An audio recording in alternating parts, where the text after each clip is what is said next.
irmão, minha irmã, aqui venho para a nossa leitura orante para este domingo, 31 de dezembro. Como correu veloz o tempo. Parece que estivemos tão absortos e tão ocupados que nem o percebemos passar. Estamos no último domingo do ano de 2023. É a festa, do ponto de vista litúrgico, é a festa da Sagrada Família. Tema tão delicado da família hoje. Vamos ao Evangelho. Lucas 2, 22, 40, 18 versículos, um pouco longo, mas parece importante compreendê-lo, lê-lo, compreender, para que nossa oração não seja apenas um conjunto de palavras pronunciadas sob alguma motivação de religiosidade fugaz, mas que seja a adesão ao próprio Senhor e aos seus desígnios, mediante a palavra de Deus. Lucas 2, 22, 40.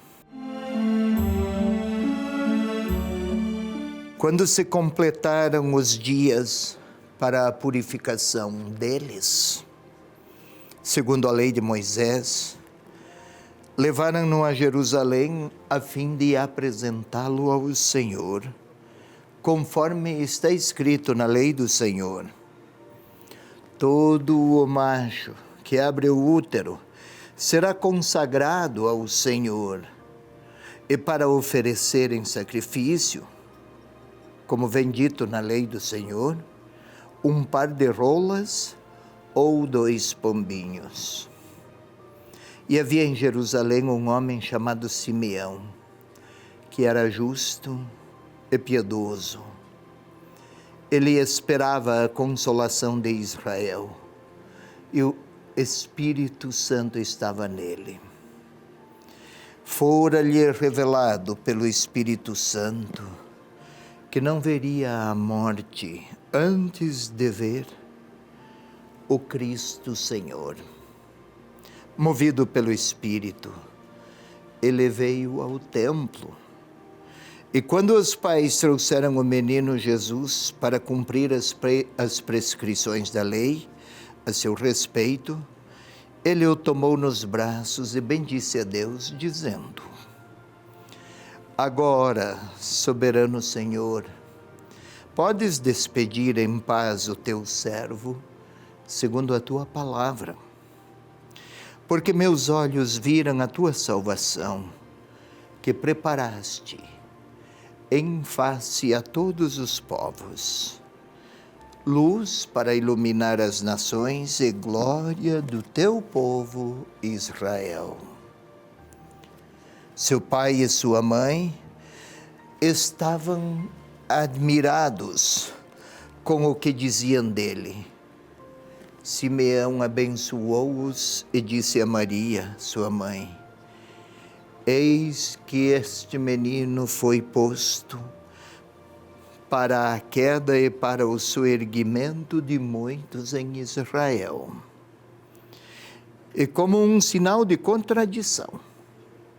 E a ti uma espada traspassará a tua alma, para que se revelem os pensamentos íntimos de muitos corações.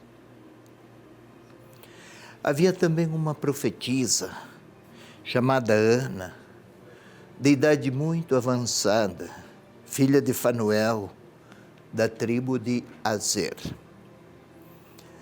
Após a virgindade, vivera 7 anos com o marido. Ficou viúva e chegou aos 84 anos. Não deixava o templo, servindo a Deus dia e noite com jejuns e orações. Como chegasse nessa mesma hora, agradecia a Deus e falava do menino a todos os que esperavam a libertação de Israel. Terminando de fazer tudo conforme a lei do Senhor, voltaram à Galiléia, para Nazaré, sua cidade. E o menino crescia, tornava-se robusto, enchia-se de sabedoria, e a graça de Deus estava com ele. Vamos lá, meu irmão, minha irmã. Domingo da Sagrada Família.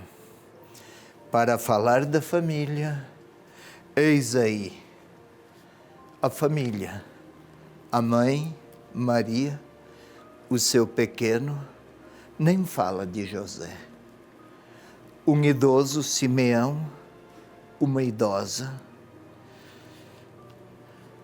Parece um grupo de gente desprestigiada.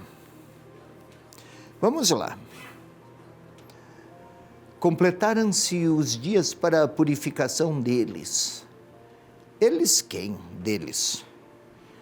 Da mãe, Maria, e do menino. Mas que purificação!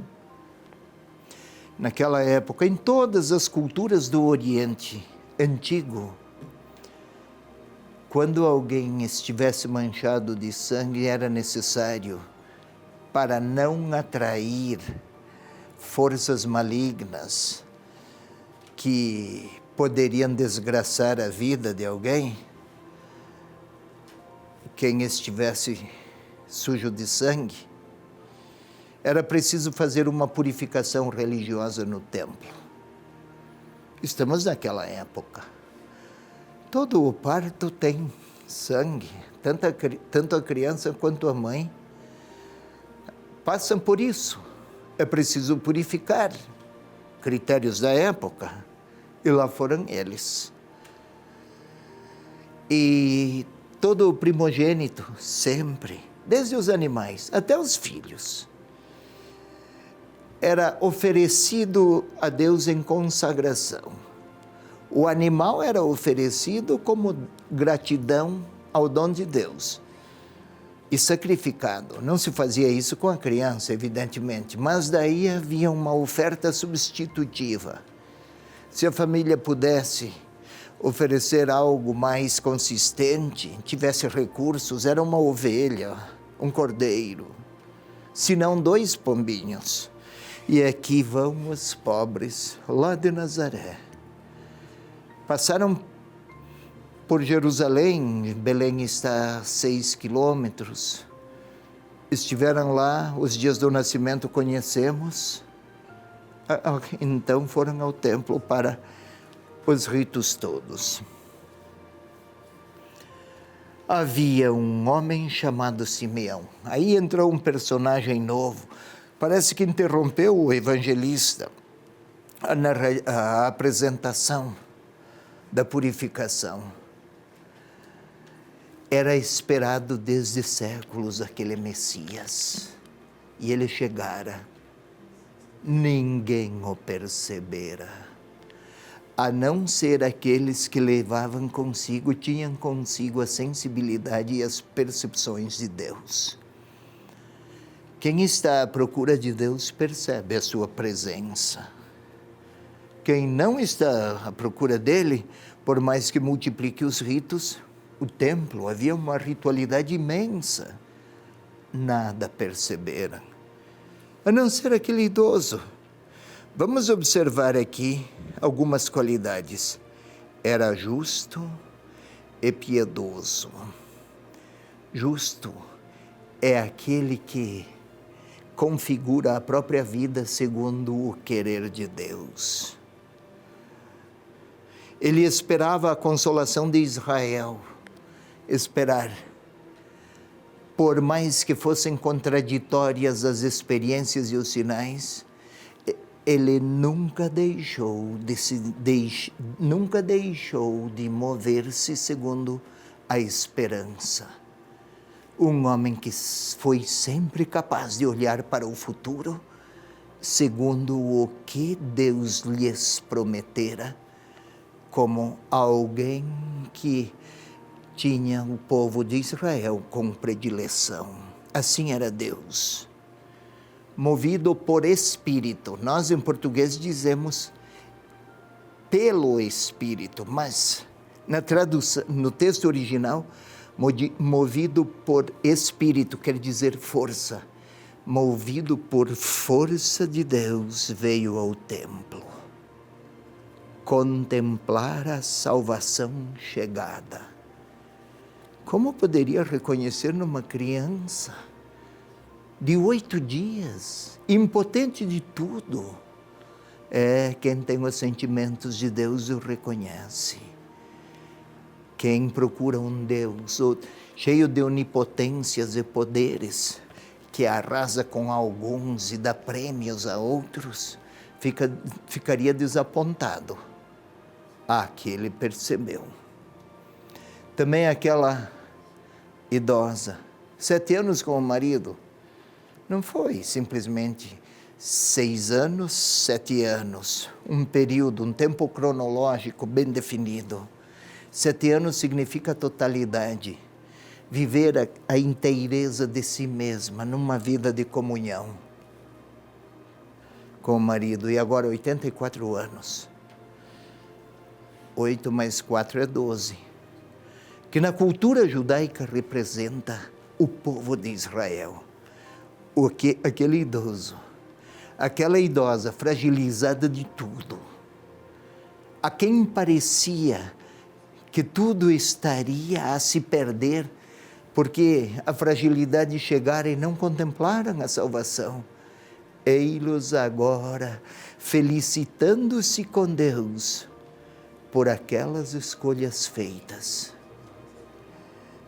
há de se apresentar com veste de criança, com rosto de criança, com carência de criança.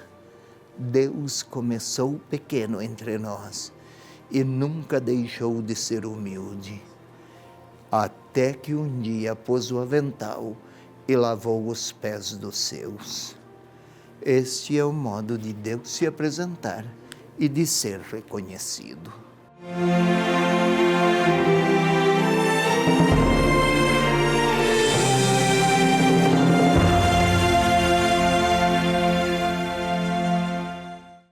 A TV Evangelizar também está no WhatsApp. Chama a gente lá!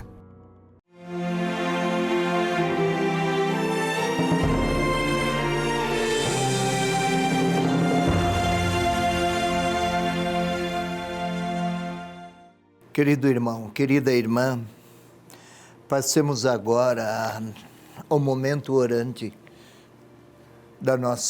desse nosso programa. É desse último domingo do ano de 2023. Falei, o tempo corre veloz, então é preciso que vivamos bem cada instante que a vida nos enseja. Que seja também esta nossa oração parte vivida com alegria, porque apesar de tantos solavancos, também mais um ano o vivemos. Tomara que tenha sido o signo de muitas experiências de perdão e de paz.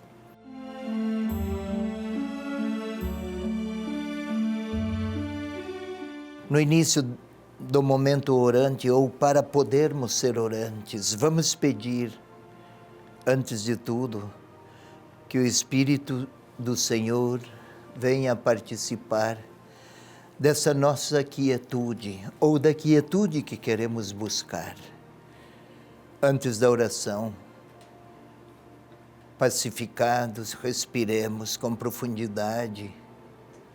É a última vez que vamos fazer neste ano, provavelmente.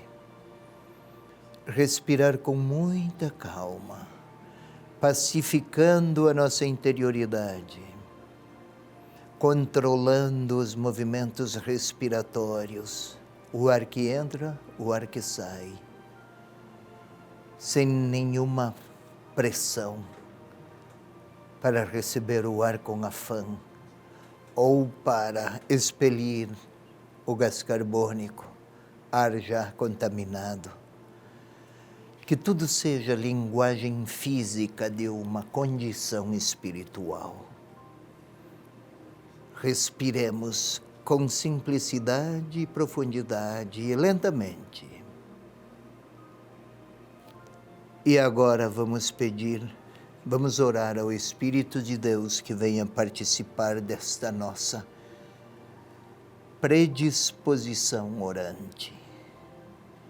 Vinde, Espírito Santo, enchei os corações dos vossos fiéis, acendei neles a chama do vosso amor. Enviai, Senhor, o vosso Espírito, e tudo será criado, e renovareis a face da terra. Glória ao Pai, ao Filho e ao Espírito Santo, como era no princípio, agora e sempre. Amém. Queremos orar, e orar partindo do que o fato bíblico, ou evangélico, melhor ainda, apresentado pelo evangelista, partindo do que o texto nos inspira. Por isso, vamos reler com a imaginação. Não vamos reler as letras e as palavras e as frases, mas as cenas. Os olhos fechados ajudam a imaginar aquele casal. José, mais idoso, a jovem mulher, naquele tempo, com 15 a 16 anos, já tinha sua criança nos braços. Sobem as escadas. Ela segura a criancinha. Talvez até para olhar um pouquinho, se tudo está bem com a criança que dorme. Vamos tentar imaginar isso. José com os pombinhos é a oferta dos pobres. A roupa é de gente pobre. As mãos calejadas.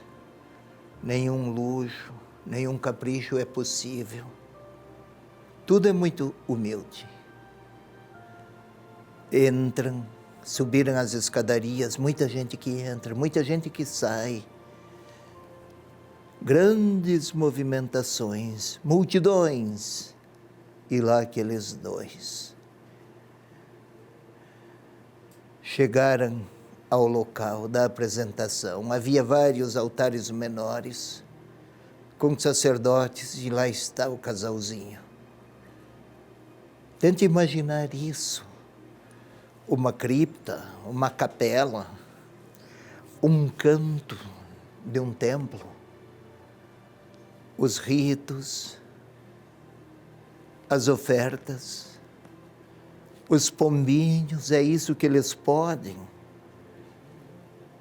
E lá passa um velhinho, olhar profundo e penetrante, reconhece, alegra-se, aproxima-se, encanta-se.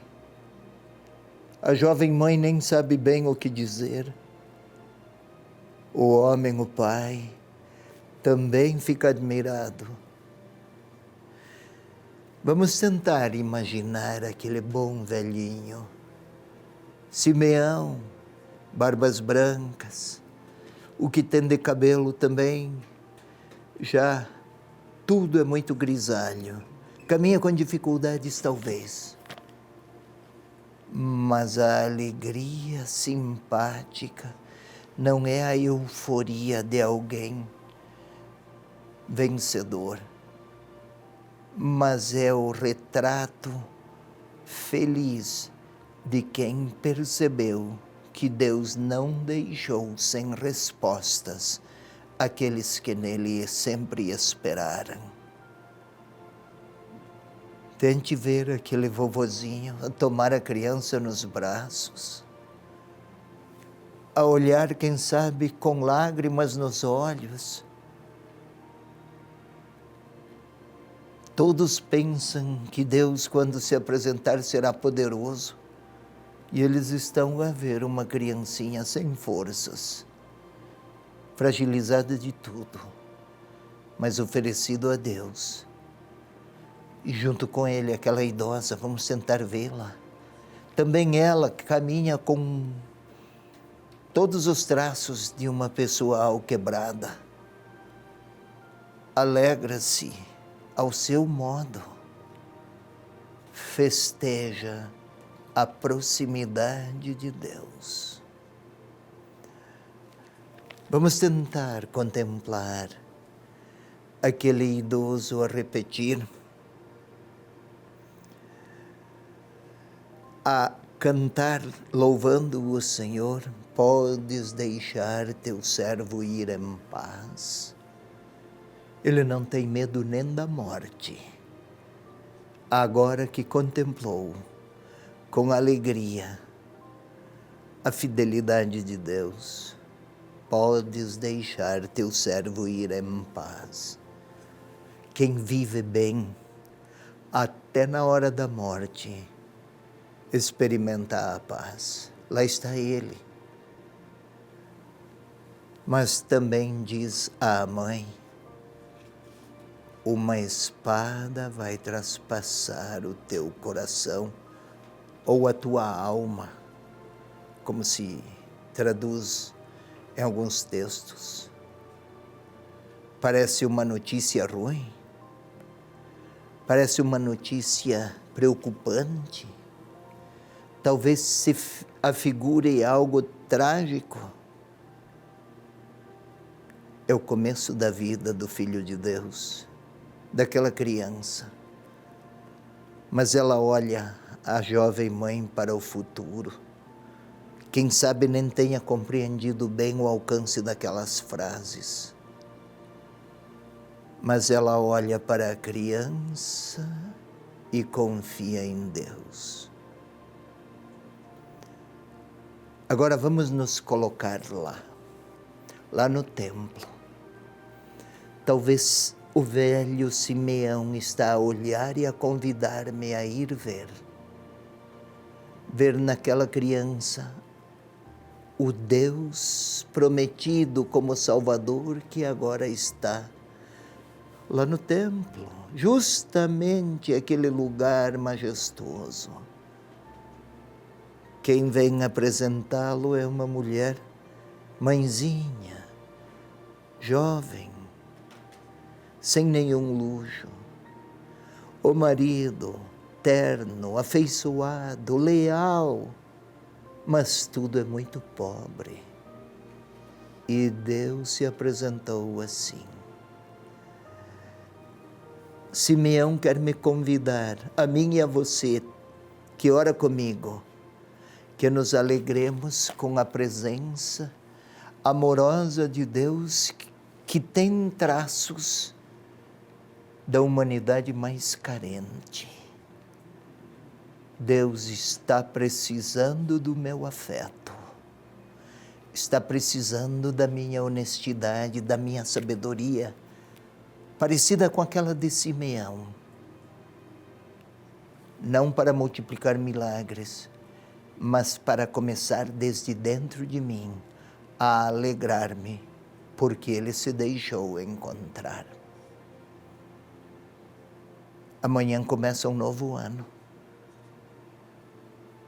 Eu poderia, como Simeão outrora fez sua oração, eu posso fazer agora. Com quais alegrias quero começar o novo tempo, o novo ano. O que eu posso dizer a Deus? O que eu tenho a dizer a Ele? É a hora da minha oração. É hora para que eu lhe fale.